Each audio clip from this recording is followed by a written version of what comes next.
Il y a un truc super important dans ce que tu viens de dire, là à nouveau. C'est que cette fameuse bulle, vous savez, cette fameuse expansion de champ de conscience, vous connaissez les expansions de champ de conscience?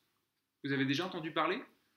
Expansion de champ de conscience, grosso modo, c'est ton imaginaire qui va aller s'étendre dans sa perception pour aller jusqu'à, pourquoi pas, remplir l'univers et aller très très loin dans tes focus, des focus, des focus, tu vois.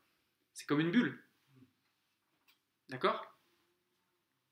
Ça, c'est l'expansion de champ de conscience. Et il y a une subtilité super importante là-dedans. C'est dans quoi, sinon toi-même, cette expansion de champ de conscience se produit. Donc, c'est où, sinon en toi-même, qu'elle se produit, cette expansion de champ de conscience.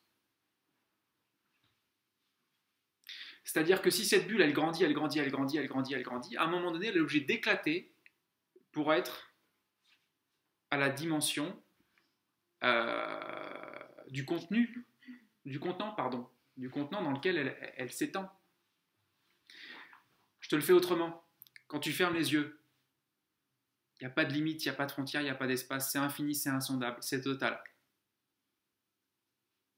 Puis tu peux imaginer, à un moment donné, ton imaginaire peut aller imaginer, aller ici et là, et s'étendre, et aller de plus en plus loin. C'est toujours des distances. On reste toujours dans la notion de distance et d'espace. Puis à un moment donné, tout cet imaginaire, lui-même, il est obligé de s'effondrer. Là où il n'y a ni espace ni temps. Il se peut qu'il y ait une secousse, tu vois, comme tu dis. Et il se peut que ce soit juste voilà, l'imaginaire qui gonfle un peu, tu vois, puis pouf, il explose, parce que c'est pas encore ça.